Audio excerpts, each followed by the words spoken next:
अस्सलामु अलैकुम वरहमतुल्लाहि वबरकातुहू।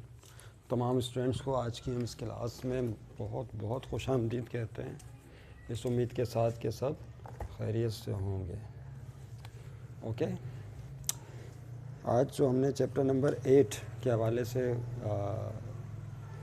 गुफ्तगू करना चाह रहे थे अपने इस ट्यूटोरियल चैनल पे, chapter number 8 first year physics का चैप्टर है wave motion and sound. Wave motion and sound इसका नाम। ओके, तो सबसे पहली जो MCQ without wasting the time वो ये है कि विच ऑफ द फॉलोइंग, ये आपके सामने शायद नज़र साफ नहीं आ रहा, चलें अब आ रहा होगा साफ आपको नज़र। Which of the following does not exhibit simple harmonic motion. पहली एक, इनमें से 4 ऑप्शन दिए हुए, कौन सी मोशन सिंपल हार्मोनिक नहीं है। हैंगिंग स्प्रिंग, ऐसा स्प्रिंग जो कि दीवार के साथ लटक रहा हो। तेज़ी के साथ बात करते हैं, किसी भी चीज़ के साथ वो हैंग कर रहा है, मेरा ये हैंगिंग स्प्रिंग है, इसके साथ एक बॉडी को आपने अटैच कर दिया है। जब आप इसे नीचे की तरफ लेके जाकर छोड़ेंगे तो ऊपर नीचे वाइब्रेट करेगा और सिंपल हार्मोनिक मोशन एग्जीक्यूट करेगा। तो हम जानते हैं कि सिंपल हार्मोनिक मोशन के लिए शर्त ये होती है कि acceleration is directly proportional to -x होना चाहिए। ये एक्सेलरेशन है और x कौन है, मीन पोजीशन से इसका डिस्प्लेसमेंट या डिस्टेंस कहलाता है। ये एक्स डिस्प्लेसमेंट कहते हैं, मीन पोजीशन कहलाती है, और ये एक्सट्रीम पोजीशन है, इसके ऊपर नीचे मीन पोजीशन होकर ऊपर नीचे वाइब्रेटिंग मोशन एग्जीक्यूट करता है इस शर्त के मुताबिक, तो इसकी मोशन सिंपल हार्मोनिक है। उसके बाद देखिए कह रहे हैं the string of a violin. Violin का जो तार होता है, वायलिन का तार आपने देखा होगा एक म्यूज़िकल इंस्ट्रूमेंट है, तो वायलिन के तार को छेड़ें तो वो भी ऊपर नीचे वाइब्रेट करता है, तो उसकी मोशन भी सिंपल हार्मोनिक मोशन है, तो डी ऑप्शन भी नहीं हो सकता। फिर उसके बाद है the balance wheel of a watch. जो घड़ी होती है उसका जो बैलेंस व्हील है वो भी सिंपल हार्मोनिक मोशन एग्जीक्यूट करता है। अगर आपने SHM मोशन ऑफ प्रोजेक्शन को पढ़ रखा है यकीनन, कि दायरे में जब कोई ऑब्जेक्ट मूव करता है, हम ये बात जानते हैं, जब दायरे में कोई ऑब्जेक्ट मूव करता है तो यहाँ पे हमने डायमीटर बनाया था, ये पॉइंट O कहा था। जब वो मूव करता है पार्टिकल P, तो उसका जो प्रोजेक्शन है वो इस डायमीटर A और B पर सिंपल हार्मोनिक मोशन एग्जीक्यूट करता है। यानी पॉइंट पार्टिकल यहाँ पहुँचेगा तो प्रोजेक्शन का इसका साया, इसको हमने Q का नाम दिया था, वो B पर आ जाएगा। फिर पार्टिकल इस तरफ जाएगा तो प्रोजेक्शन B से A पर आ जाएगा। यानी इसका मतलब पार्टिकल जब घूम रहा होता है दायरे में तो उसका प्रोजेक्शन इस डायमीटर A और B पर वाइब्रेटरी मोशन एग्जीक्यूट करता है। तो इसका मतलब ये हुआ कि जो गोल दायरे में घूमने वाला, जिसमें वॉच हो गई, वो भी क्या है, सिंपल हार्मोनिक मोशन एग्जीक्यूट करती है। लेकिन बड़ी दिलचस्प बात ये है यहाँ पर, द व्हील, सी ऑप्शन पे गौर करें, the wheel of an automobile, क्या ये सिंपल हार्मोनिक मोशन एग्जीक्यूट करता है? तो जवाब तो लिख दिया यहाँ पे कि ये सिंपल हार्मोनिक मोशन एग्जीक्यूट नहीं करता, कि गाड़ी का जो पहिया होता है, गाड़ी का पहिया, वो सिंपल हार्मोनिक मोशन एग्जीक्यूट नहीं करता। अब आप बोलें वो कैसे, क्योंकि ये तो पार्टिकल दायरे में हरकत कर रहा है, ये तो सिंपल हार्मोनिक मोशन एग्जीक्यूट कर रहा है, बैलेंस व्हील ऑफ वॉच। लेकिन ये नहीं क्यों नहीं कर रहा, उसकी वजह बिल्कुल सिंपल है। सिंपल हार्मोनिक मोशन एग्जीक्यूट करने के लिए जो मोशन है वो प्लेन में होनी चाहिए, और जो प्लेन है गाड़ी का, जो प्लेन पहिए का प्लेन है, जब गाड़ी चल रही होती है ऑटोमोबाइल कार वगैरह, तो उसका पहिया एक प्लेन में नहीं रहता, लिहाजा उसकी मोशन को सिंपल हार्मोनिक मोशन नहीं कह सकते। तो जवाब मिल गया, wheel of automobile is not simple harmonic motion. Okay, तो ये आपका आंसर होगा, wheel of an automobile is does not exhibit simple harmonic motion. Number 2 है पिच डिपेंड्स अपॉन साउंड। आवाज़ का पिच किस पे डिपेंड करता है? पिच किसे कहते हैं? देखिए, ये एक आवाज़ की वो करैक्टरिस्टिक है जिसके ज़रिए आप श्रिल साउंड और ग्रेव साउंड, बारीक आवाज़ और मोटी आवाज़ के दरमियान फ़र्क कर लेते हैं। मिसाल पर लड़कियों की आवाज़ जो है वो श्रिल होती है, उसका पिच हायर होता है। लड़कों की आवाज़ मोटी होती है, उसका पिच लोअर होता है। तो पिच का ताल्लुक़ किससे होता है? फ्रीक्वेंसी से। जितनी ज़्यादा आवाज़ की फ्रीक्वेंसी हायर होगी उसका पिच उतना ही ज़्यादा होगा। तो लड़कियों का जो पिच होता है उनकी फ्रीक्वेंसी हायर होती है, उनका पिच हायर होता है, आवाज़ बारीक होती है लड़कों के मुकाबले में। तो पिच एक कैरेक्टरिस्टिक है which depends upon the frequency of sound. उसके बाद तीसरे नंबर पे क्या कह रहे हैं? The velocity of sound in space. Space, इसको ज़रा समझने की ज़रूरत है। 2 चीज़ें होती हैं, एक कहलाती है स्पेस और एक कहलाती है फ्री स्पेस। इनमें क्या फ़र्क है? स्पेस कहते हैं फ़िज़ा को, जहाँ पर हवा मौजूद हो, और फ्री स्पेस कहते हैं खला को, जहाँ पर हवा मौजूद नहीं हो। तो अगर स्पेस का लफ्ज़ आ जाए तो इसका मतलब है हवा की बात हो रही है, तो उसमें स्पीड ऑफ साउंड जो है वो 332 मीटर पर सेकंड होती है जहाँ पे लिखा हुआ है। लेकिन अगर फ्री स्पेस की बात की जाए तो आप जानिए ये खला है, इसमें हवा मौजूद नहीं है, तो वो साउंड एनर्जी को ट्रांसफ़र नहीं कर सकते, लिहाजा इसके अंदर फ्री स्पेस को वैक्यूम भी कहा जाता है। क्या? फ्रीज केस को वैक्यूम भी कहते हैं, याद रखिएगा खला को। तो इसमें भी आवाज़ की रफ्तार 0 मीटर पर सेकेंड होती है, साउंड ट्रेवल नहीं कर सकता। इस रेट के लिए इस पॉइंट को ध्यान में रखिएगा। फिर से देख, स्पेस में 332 मीटर पर सेकेंड, फ्री स्पेस या वैक्यूम में कितनी होगी, 0 होगी। आगे बढ़ें, earthquake waves are the example of, जो ज़मीन में ज़लज़ला आता है उससे उठने वाली जो वेव्स हैं वो कैसी होती हैं, वो इंफ्रासोनिक वेव्स होती हैं, याद रखिएगा। इंफ्रासोनिक वेव्स कहते हैं अर्थक्वेक वेव्स को। This is compressional waves. इन चारों में से कौन सी वेव कॉम्प्रेशनल है, क्या बताना है, इनमें चारों में से कौन सी वेव कॉम्प्रेशन है, light waves, X-ray, sound waves या रेडियो वेव्स। तो याद रहे कि जो साउंड वेव्स हैं, इसका आंसर हमने नहीं लिखा है यहाँ पर, this is compressional wave, sound waves are called compressional wave, ये इसका जवाब होगा। साउंड वेव कॉम्प्रेशनल वेव क्यों होती है, क्योंकि जब साउंड क्रिएट होता है किसी वाइब्रेटिंग बॉडी से, तो जो एयर पार्टिकल है उनमें कॉम्प्रेशन भी होता है और रेयरफेक्शन भी होता है। कॉम्प्रेशन रेयरफेक्शन, कॉम्प्रेशन रेयरफेक्शन, यानी हवा के मालिक्यूलों पर दबाव डालती हैं, वहाँ कॉम्प्रेशन क्रिएट हो जाता है, फिर मालिक्यूल दूर हटते हैं, रेयरफेक्शन, फिर वाइब्रेटिंग बॉडी प्रेशर अप्लाई करती है मालिक्यूल्स पे, कॉम्प्रेशन। तो इसका मतलब है जो साउंड वेव्स हैं वो कॉम्प्रेशनल वेव्स कहलाएंगी, क्योंकि उनमें एयर पार्टिकल्स कॉम्प्रेस भी होते हैं और रेयरफेक्ट भी होते हैं। Is that clear? जबकि लाइट वेव्स, एक्स रेज और रेडियो वेव्स कॉम्प्रेशनल वेव नहीं है, क्योंकि ये ट्रांसवर्स वेव कहलाती हैं, इस टाइप की, इनको कहते हैं ट्रांसफर वेव्स। और साउंड वेव्स जो है वो इस टाइप की वेव्स होती हैं, ठीक है। तो साउंड वेव्स आर कॉम्प्रेशनल वेव्स। उसके बाद देखें आगे क्या कह रहे हैं, if two tuning forts of frequencies 256 hertz और 260 हर्ट्ज आर साउंडेड टुगेदर, अगर दो ट्यूनिंग फोर्क को, ट्यूनिंग फोर्क किसे कहा जाता है, इस टाइप की चीज़ को ट्यूनिंग फोर्क कहते हैं, लैब में मौजूद होती है।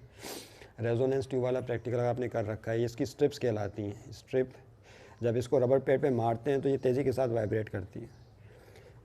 ये फर्ज कर लें पॉइंट हो, ये पॉइंट है और ये पॉइंट बी है, तो स्ट्रिप वाइब्रेट कर रही है तेज़ी के साथ, इससे क्या हो रहा है, साउंड क्रिएट होता है, आवाज़ पैदा होती है। तो जब ये वाइब्रेट कर रही होगी तो इसकी एक पर्टिकुलर फ्रीक्वेंसी होगी। तो दो ट्यूनिंग फोर्स आप ले लीजिए, ओके, एक ट्यूनिंग फोर्स आपने दूसरा भी ले लिया, इसको भी आप वाइब्रेट कर रहे हैं। एक करते ही है कि थोड़ा सा इसमें मोम लगा देते हैं ताकि फ्रीक्वेंसी का फ़र्क आ जाए। तो पहला ट्यूनिंग फोर्क है, इसकी फ्रीक्वेंसी कितनी दी हुई है इस MCQ के अंदर, 256 हर्ट्ज़। और दूसरा ट्यूनिंग फोर्क है, इसकी फ्रीक्वेंसी 260 हर्ट्ज़ की वन है, 260 हर्ट्ज़ फ्रीक्वेंसी के साथ ये वाइब्रेट कर रहा है। तो आपको ये बताना है the number of beats per second, तो एक सेकेंड में कितनी बीट्स पैदा होंगी। बीट्स किसे कहते हैं, जब दो साउंड वेव्स एक दूसरे पर इंटरफेयर करती हैं, having same amplitude but slightly different frequency. दो साउंड वेव्स जिनके दरमियान एम्पलीट्यूड सेम होना चाहिए लेकिन फ्रीक्वेंसी का मामूली सा फ़र्क हो, एक साथ पैदा की जाती हैं, तो उनके इंटरफेरेंस के नतीजे में एक सिंगल टोन सुनाई देता है आवाज़ का, जिसकी इंटेंसिटी पीरियोडिकली चेंजेस होती है पर सेकेंड। तो उसको कहते हैं बीट्स। क्या कहा जाता है, बीट्स। एक राइज, फॉल, फिर rise, this is called one beat. फिर राइज, फिर फॉल, फिर राइज, वन बीट, 2 बीट्स हो गए। तो बीट फ्रीक्वेंसी का ताल्लुक इस चीज़ से है, आपने बहुत आसानी से मालूम करना होता है। बीट फ्रीक्वेंसी के लिए क्या करते हैं, हायर जो दो ट्यूनिंग फोर्स हैं उनकी फ्रीक्वेंसीज में को माइनस कर दीजिए, यानी F1 माइनस F2 भी ले सकते हैं, F2 माइनस F1 भी ले सकते हैं, डिपेंड करता है कि F1 ग्रेटर है या F2। तो F2 में से F1 निकालेंगे यहाँ पे, F2 माइनस F1, ओके। तो F2 कितना है बोलें, 260 हर्ट्ज़, और F1 है 256, तो क्या आ जाएगा बोलें, माइनस करने पर 4 बीट्स पर सेकंड। इसका मतलब ये हुआ कि ये ट्यूनिंग फोर्स जिनकी फ्रीक्वेंसीज 256 और 260 हर्ट्ज़ हैं, जब स्ट्रक टुगेदर तो उससे जो इंटरफेरेंस के नतीजे में बीट सुनाई देंगी उनकी फ्रीक्वेंसी 4 बीट्स पर सेकंड होगी, ओके। उसके बाद है नंबर 7 पे हमारे पास the intensity level unit of sound. ये थोड़ा सा वर्डिंग आगे पीछे हो गई है, लेकिन इंटेंसिटी लेवल का SI यूनिट बताना है आपने। क्या करना है बोलिए, इंटेंसिटी लेवल का SI यूनिट बताइए क्या होता है। तो डेसिबल होता है इंटेंसिटी लेवल का यूनिट, याद रखिए क्या होता है इंटेंसिटी लेवल का यूनिट, डेसिबल में नाप, बेल में भी नापते हैं, डेसिबल में नापते हैं, ग्राम अलेक्जेंडर बेल से इसको लिया गया है, ओके। तो इसको ध्यान में रखिएगा। तो इंटेंसिटी लेवल पर हमने पहले भी गुफ्तगू कर रखी होगी शायद। तो इंटेंसिटी लेवल किसे कहते हैं, अगर दो आवाज़ें हैं तो उनके दरमियान लाउडनेस का जो फ़र्क है L minus L not, L not से मुराद फेंटेस्ट ऑडिबल साउंड है। कौन सा साउंड है, फेंटेस्ट ऑडिबल साउंड, जो सबसे कम सुनाई देने वाली आवाज़ है, जिसकी इंटेंसिटी 10 की पावर माइनस 12 वॉट पर मीटर स्क्वायर होती है, ओके, 10 की पावर माइनस 12 के राउंड होती है। और L क्या है, ये किसी भी आवाज़ का लाउडनेस होता है। तो किसी भी आवाज़ के लाउडनेस का जब हम डिफरेंस लेते हैं फेंटेस्ट ऑडिबल साउंड के लाउडनेस के साथ, तो this is called intensity level. इसको इंटेंसिटी लेवल का नाम दिया गया। ओके, तो याद रखिएगा इंटेंसिटी लेवल को बेल या डेसिबल में नापते हैं। उसके बाद कह रहे हैं the frequency of 2 waves produce in stretched string. खींचे हुए स्ट्रिंग को खींच दिया आपने, तो उसमें जो वेव पैदा होंगी उसकी जो फ्रीक्वेंसी है डिपेंड्स अपॉन, वो किस पे डिपेंड करेगी, लेंथ पर, टेंशन पर, लीनियर डेंसिटी पर, या all of this. I think ये टॉपिक रिड्यूस कर दिया गया था, लेकिन फिर भी सुन लें। होता ये है कि जब आप दो सपोर्ट लें, उन सपोर्ट्स के दरमियान स्ट्रिंग को खींच दीजिए। जब स्ट्रिंग को दो सपोर्ट्स के दरमियान खींच दिया जाता है, खींचने के बाद इसको दरमियान से या कहीं से प्लग करें तो ये वाइब्रेट करेगा लूप की सूरत में। वाइब्रेशन, ये इसको लूप कहा गया है। लूप की सूरत में क्या होता है, इसमें वेव पैदा हो जाती है। इनको स्टैंडिंग वेव्स का नाम दिया गया है, स्टेशनरी वेव्स भी कहते हैं इन्हें। Is that clear? यहाँ से यहाँ तक ये लेंथ कहलाएगी, स्ट्रिंग की लेंथ है, याद रखिएगा। और टी कौन है, खिंचाव, टेंशन है। टी से मुराद कितना खींचा आपने टाइट तरीके से, दैट इज़ कॉल्ड टेंशन। फिर इसमें एक टर्म और आती है म्यू। म्यू कहते हैं लीनियर डेंसिटी को। इसका मतलब होता है मास पर यूनिट लेंथ, यानी रस्सी के यूनिट लेंथ का जो मास है, this is called linear density. तो 3 चीज़ें हो गई, रस्सी में खिंचाव यानी टेंशन, लेंथ ऑफ स्ट्रिंग, और तीसरा है लीनियर डेंसिटी ऑफ स्ट्रिंग। अब इसमें जो वेव पैदा होती है उसका स्पीड का फार्मूला ये होता है टी अपॉन म्यू। क्या होता है? T upon mu. टी से मुराद कौन है यहाँ पे, बोलिए? टेंशन है। अब देखिए यहाँ पे क्या कह रहे हैं, ये स्पीड का फार्मूला है, लेकिन यहाँ पे किसका जिक्र किया गया है, फ्रीक्वेंसी का जिक्र किया गया। तो फ्रीक्वेंसी का फार्मूला भी लिख लें। फ्रीक्वेंसी का फार्मूला होता है 1/2L√T अपॉन म्यू। ये फ्रीक्वेंसी का फार्मूला है। तो फ्रीक्वेंसी लेंथ पे भी डिपेंड करती है, टेंशन पे भी, और डेंसिटी पे भी डिपेंड करती है। तो 3 चीज़ों पे जो फ्रीक्वेंसी डिपेंड कर रही है, लेंथ पर, टेंशन पर और डेंसिटी पर। तो यहाँ पे ऑप्शन होगा ऑल ऑफ दिस। इसका मतलब है कि स्ट्रिंग में पैदा होने वाली जो वेव्स हैं, स्टेशनरी वेव्स हैं, उनकी फ्रीक्वेंसी का इन्हिसार इन तीनों चीज़ों पर है। किस किस पर, बोलिए? लेंथ पर भी है, टेंशन पे भी है, और डेंसिटी पर भी है। ओके जी, तो ये आपके सामने सिचुएशन आ गई कि सब पर। उसके बाद देखें, नंबर टाइम कम है हमारे पास, हमें तेज़ी के साथ MCQs की तरफ जाना है। Sine theta is equal to theta. इसको थोड़ा सा समझ लें क्या है। साइन थीटा बराबर है थीटा के, theta is specifically less than 5 degree. Sine theta theta के बराबर होता है अगर ये एंगल थीटा 5 डिग्री से छोटा। अक्सर स्टूडेंट इसमें कंफ्यूज होते हैं कि ये क्या मामला है कि थीटा यहाँ 5 है तो यहाँ 5 कैसे आएगा। तो इसको थोड़ा सा समझने की ज़रूरत है। देखें, साइन थीटा बराबर है थीटा के, ये जो थीटा है ये डिग्री में लिया गया है। किस में? डिग्री में। और ये वाला थीटा इन रेडियन में, क्योंकि हम जानते हैं कि जो एंगल है उसके 2 मशहूर यूनिट हैं, डिग्री और रेडियन। रेवोल्यूशन में भी नापते हैं। तो डिग्री और रेडियन, तो साइन यहाँ पे थीटा डिग्री में होगा और ये थीटा किस में आया है, रेडियन में आया है। मिसाल के तौर पर आप थीटा की वैल्यू 4 डिग्री ले लें। कितनी ले लें? थीटा 4 डिग्री है, फर्ज कर लेंगे, यहाँ पे डिग्री लगा दिए, 4 डिग्री है। अब आप एक काम करें, यहाँ पर लेफ्ट हैंड साइड निकालें, साइन 4 डिग्री की वैल्यू निकालिए। तो कैलकुलेटर आप अपने साथ रखें, साइन 4 डिग्री की वैल्यू निकालिए, क्या निकलेगी? यस, आपने साइन का बटन दबाया, फिर 4 का बटन दबाया, ये ऑन तो कर लें पहले। साइन 4 तो क्या आ गया, 0.0697 ले लेते हैं, 0.0697, उसमें से आगे और भी डिजिट चल रहे हैं। ओके, अब यही जो थीटा 4 डिग्री है इसको रेडियन में तब्दील करें। तो डिग्री को रेडियन में तब्दील करने के लिए क्या करते हैं, पाई अपॉन 180 से मल्टीप्लाई करते हैं, तो ये रेडियन में चेंज हो जाता है। तो देखिए क्या होगा, अगर इसको सॉल्व करें तो 4 मल्टीप्लाई पाई की वैल्यू 3.142 अपॉन 180। इसको सॉल्व कीजिए ज़रा, तो देखिए क्या हो जाएगा, 4 मल्टीप्लाई 3.142, ठीक है भाई, डिवाइडेड बाय 180। तो देखिए क्या आएगा, 0.0698 के करीब आ गया, 698, यानी तकरीबन वही वैल्यू आ रही है अप्रॉक्सीमेटली। इसका मतलब क्या हुआ कि ये एंगल रेडियन में है, किस में, रेडियन में। तो साइन थीटा थीटा के बराबर है, तो ये थीटा एंगल जो है डिग्री में होगा और ये वाला थीटा किस में होगा, रेडियन में होगा। इस पॉइंट को ध्यान में रखिएगा। तो अक्सर स्टूडेंट इसमें कंफ्यूज होते हैं कि साइन थीटा थीटा के बराबर कैसे होता है। तो ये एंगल थीटा डिग्री में होगा और ये रेडियन में, लेकिन शर्त ये है कि एंगल 5 डिग्री से छोटा हो, इसलिए इसका ताल्लुक सिंपल पेंडुलम से है, याद रखिएगा। यही वजह है कि सिंपल पेंडुलम वाला प्रैक्टिकल जब आपने किया होगा, सिंपल पेंडुलम में जब इसको वाइब्रेट करते हैं तो टीचर हज़रात कहते हैं कि आप ये जो एंगल है बहुत छोटा रखिए, याद है आपको? वो कहते हैं 5 डिग्री या 5 डिग्री से छोटा रखिए ताकि आपका रिजल्ट एक्यूरेट आए। ये बात ध्यान में रखिएगा। तो सिंपल पेंडुलम को वाइब्रेट करते वक्त ये जो एंगल थीटा है ये तकरीबन 5 डिग्री के बराबर या से छोटा लिया जाता है ताकि रिजल्ट सेम आए और टाइम पीरियड फिर आप निकाल सकें 2π/L/g। बार लेंथ भी निकालते हैं। उसके बाद देखें आगे अगली क्या है, the maximum number of beats per second which can be detected by the human ear. इंसानी कान कितनी बीट्स एक सेकंड में सुन सकता है? तो बीट फ्रीक्वेंसी जो इंसानी कान सुन सकता है वो 7 है। कितनी है बीट फ्रीक्वेंसी?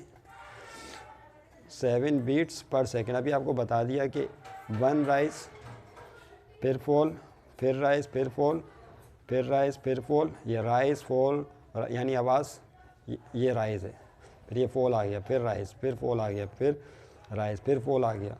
इस तरह से एक राइज फिर फॉल फिर rise, this is called 1 beat. आवाज़ का तेज़ होना, इंटेंसिटी का बढ़ना घटना फिर तेज़ होना, दिस इज़ कॉल्ड 1 बीट। इस तरह एक सेकंड में 7 बीट्स इंसानी कान सुन सकते हैं। कितनी? 7 बीट्स। इससे ज़्यादा बीट्स होंगी एक सेकंड में तो फिर इंसानी कान उस पर सेंसिटिव नहीं है। उसके बाद क्या कह रहे हैं आगे देखिए, नेक्स्ट है MCQ आपके पास नंबर, ये हो गई number, a wave enters from one medium to another medium. एक वेव एक मीडियम से दूसरे मीडियम में दाखिल होती है। No change occurs in its. क्या चीज़ की चेंज नहीं होती? क्या फ्रीक्वेंसी चेंज नहीं होती, वेवलेंथ चेंज नहीं होता, एम्पलीट्यूड चेंज नहीं होता या स्पीड? तो इसकी फ्रीक्वेंसी चेंज नहीं होती, याद रखिएगा। फ्रीक्वेंसी सेम रहती है, वेवलेंथ चेंज हो सकता है, एम्पलीट्यूड चेंज हो सकता है, स्पीड चेंज हो सकती है, लेकिन फ्रीक्वेंसी चेंज नहीं होती जब वो एक ही वेव हो और एक मीडियम से दूसरे मीडियम में दाखिल हो। मिसाल पर रोशनी है, रोशनी हवा से चली और हवा में थी और उसके बाद पानी में दाखिल हो गई, तो रोशनी पानी में भी दाखिल हो सकती है।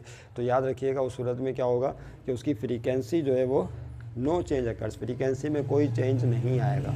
हाँ अलबत्ता उसका वेवलेंथ, एम्पलीट्यूड और स्पीड में चेंज आ सकता है, वेवलेंथ चेंज हो सकती है, याद रखिएगा।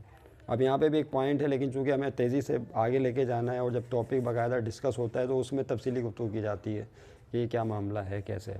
नंबर 12 देखें, द टाइम पीरियड क्या है? The time period of simple pendulum depends upon. Time period simple pendulum का किस पे डिपेंड करता है? तो सिंपल पेंडुलम के टाइम पीरियड का फार्मूला होता है 2π/L/g। तो याद रखें, अभी अभी हमने लिखा है, ये है आपके पास पेंडुलम, रस्सी के साथ एक बॉब को बांध के लटका दिया जाता है, तो ये लेंथ हो गई। तो टाइम पीरियड लेंथ पे डिपेंड करता है और ग्रेविटी पे डिपेंड करता है। तो इसका आंसर होगा both length and acceleration due to gravity, दोनों पे डिपेंड कर रहा होता है। तो ये भी आपकी मुकम्मल हो गई 12। उसके बाद देखें आगे 13, ये आपके सामने फिर आ गए 13। If the mass of the Bob of a simple pendulum is double. कह रहे हैं सिंपल पेंडुलम का मास डबल कर दिया जाए, then its time period will be. तो इसका टाइम पीरियड क्या होगा? सेम रहेगा, कोई चेंज नहीं आएगा, क्योंकि टाइम पीरियड के फार्मूले में मास नहीं होता। तो जाहिर है मास डबल कर दें, कम कर दें, बड़ा छोटा, इससे कोई फ़र्क नहीं पड़ता है। Time period does not depend upon the mass, time period same रहता है। टाइम पीरियड तो याद है ना, एक वाइब्रेशन का जो टाइम है सिंपल पेंडुलम का टाइम पीरियड कहलाता है।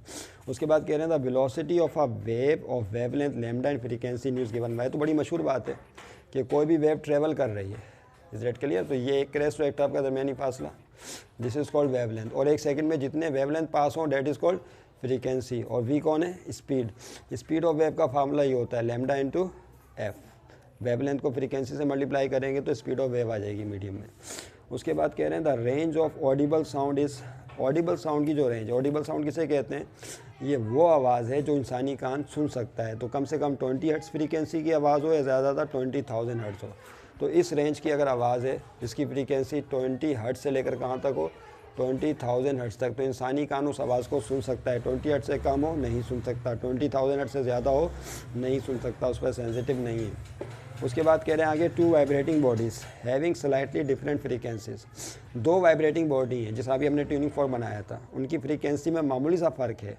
जब वो आवाज़ पैदा करती हैं तो प्रोड्यूस क्या चीज़ पैदा होती है? उससे बीट्स, तो उससे बीट सुनाई देती है। यानी वो दोनों वेव्स जिनकी फ्रीक्वेंसी में मामूली सा फ़र्क है, struck together interfere on each other. जब वो एक दूसरे के साथ इंटरफेरेंस करती हैं तो एक सिंगल आवाज़ सुनाई देती है जिसका टोन कभी बढ़ता है पीरियोडिकली, कभी कम होता है, बढ़ता है, rise fall rise fall rise fall. तो दिस इज़ कॉल्ड बीट्स। तो बीट्स प्रोड्यूस होती हैं 2 वाइब्रेटिंग बॉडीज़ से जिनकी फ्रीक्वेंसी में मामूली सा फ़र्क होना चाहिए, बाकी सब चीज़ें सेम रहती हैं। उसके बाद देखें कि if the frequency of the fifth harmonic of a vibrating string is 200 hertz. अब देखें ये फिर आ गई, मेरा ख्याल इसको रिड्यूस कर दिया था, लेकिन फिर हम डिस्कस कर रहे हैं इसका क्या मामला है। होता ही है कि जब आप कोई स्ट्रिंग लेते हैं तो इसको अगर आप बीच में से प्लग करेंगे तो ये एक लूप में वाइब्रेट करेगी, इसको कहते हैं फर्स्ट हार्मोनिक। क्या कहा जाता है, इसके लिए इनकी कीमत 1 है, इसको फर्स्ट हार्मोनिक कहते हैं। एक लूप अगर बनाए तो this is called first harmonic. लेकिन ऐसा भी होता है बाज़ औक़ात कि इसको आप 2 लूप में वाइब्रेट करें, अगर 1/4 फासले से इसको प्लग करेंगे तो ये 2 लूप में वाइब्रेट करेगी, तो इसको कहते हैं n=2 की वैल्यू, यानी इसमें 2 लूप बनना है, n=2, this is called second harmonic. क्या कहा जाएगा इसे, बोलें। ऐसा भी हो सकता है कि अगर इसको 6 पार्ट से आप वो करें, प्लग करें, तो 3 लूप में वाइब्रेट करेगी, तो इसके लिए n की वैल्यू 3 होगी, इसको कहते हैं थर्ड हार्मोनिक। क्या कहा जाता है यार, टाइम हमारे पास बहुत कम रह गया, थर्ड हार्मोनिक कहते हैं। तो याद है कि frequency of n loops, n loop में फ्रीक्वेंसी का फार्मूला ये होता है n × f1, यानी रस्सी एक लूप में वाइब्रेट करे तो f1, 2 लूप में वाइब्रेट करे f2, 3 लूप में वाइब्रेट करे उसकी frequency f3 and so on. इसमें जो पहली फ्रीक्वेंसी है f1, this is called fundamental frequency. क्या कहते हैं इसे, बोलिए, फंडामेंटल फ्रीक्वेंसी। और इसके अलावा जितनी भी फ्रीक्वेंसीज ऊपर नज़र आ रही हैं इनको ओवरटोन्स कहा जाता है। क्या कहते हैं, ओवरटोन्स, ओवरटोन्स कहते हैं, दिस इज कॉल्ड ओवरटोन्स। तो यहाँ पे फंडामेंटल फ्रीक्वेंसी f1 हो गई, इसके ऊपर की जितनी भी फ्रीक्वेंसी है दिस इज कॉल्ड ओवरटोन। अब याद रहे कि रिलेशन हमने बता दिया है कि किसी भी n लूप में वाइब्रेटिंग स्ट्रिंग की फ्रीक्वेंसी बराबर होती है number of loops multiply by fundamental frequency. ये एक फार्मूला डेवलप हो गया, इसके ज़रिए आप कोई भी वैल्यू कैलकुलेट कर सकते हैं। आप देखो यहाँ पे क्या कह रहे हैं, the frequency of the fifth harmonic, यानी n की वैल्यू क्या है यहाँ पर, फिफ्थ। आगे of a vibrating string is 200 hertz, यानी इस तरह का मामला। फिर से देखो, ये है fn = nf1, n की जगह क्या आएगा यहाँ पे, बोले 5, क्योंकि फिफ्थ हार्मोनिक है, तो ये हो गया f5 = 5 मल्टीप्लाई बाय f1, और f5 दिया हुआ है इन्होंने। फिफ्थ हार्मोनिक की फ्रीक्वेंसी 200 हर्ट्ज़ है, तो यहाँ क्या आएगा, 200 हर्ट्ज़ आ गया, फिर 5 मल्टीप्लाई बाय f1, 5 नीचे डिवाइड में चला जाएगा, तो 5 को 200 को जब 5 से डिवाइड करेंगे तो f1 की वैल्यू क्या आ जाएगी, 40। इसका मतलब ये हुआ कि जब इस कंडीशन के अंदर जो फ्रीक्वेंसी होगी फंडामेंटल फ्रीक्वेंसी f1 40 हर्ट्ज़ होगी। एक लूप की फ्रीक्वेंसी 40 है तो 5 लूप की फ्रीक्वेंसी 200 हर्ट्ज़ हो जाएगी। आगे कह रहे हैं the speed of sound in vacuum. Vacuum में अभी बताया था आपको, स्पीड ऑफ खला में आवाज़ की रफ्तार 0 होती है, क्योंकि वहाँ हवा मौजूद नहीं है जो साउंड एनर्जी को ट्रांसफ़र कर सके। फिर the distance between 2 consecutive nodes of a transverse stationary wave is λ/2 होता है। नोड किसे कहते हैं, जब स्ट्रिंग एक लूप में वाइब्रेट कर रही है, फर्ज कर लें, तो यहाँ पे एब्सोल्यूट वाइब्रेशन 0 है, यहाँ भी 0 है, तो जहाँ एब्सोल्यूट वाइब्रेशन 0 उसको नोड कहते हैं, पहला नोड और ये दूसरा नोड। और जहाँ मैक्सिमम एम्पलीट्यूड के साथ वाइब्रेशन उसको एंटी नोड कहा जाता है। तो दो नोड्स का दरमियानी फासला ही एक क्रेस्ट बनाता है। क्या बनाता है, एक क्रेस्ट, और एक क्रेस्ट के फासले को कहते हैं λ/2, यानी ये हाफ वेवलेंथ होता है, क्योंकि हम जानते हैं कि एक क्रेस्ट और एक trough, 1 crest and 1 trough, this is called wavelength. इसको लैम्डा से शो करते हैं, और उसका अगर हम आधा कर लेंगे एक क्रेस्ट का फासला तो क्या हो जाएगा, λ/2। तो याद है कि यहाँ पे दो नोड्स का दरमियानी फासला असल में क्रेस्ट का फासला है सिर्फ, दिस इज कॉल्ड λ/2। ओके, उसके बाद देखें आखिर में तेज़ी के साथ बढ़ते हुए हम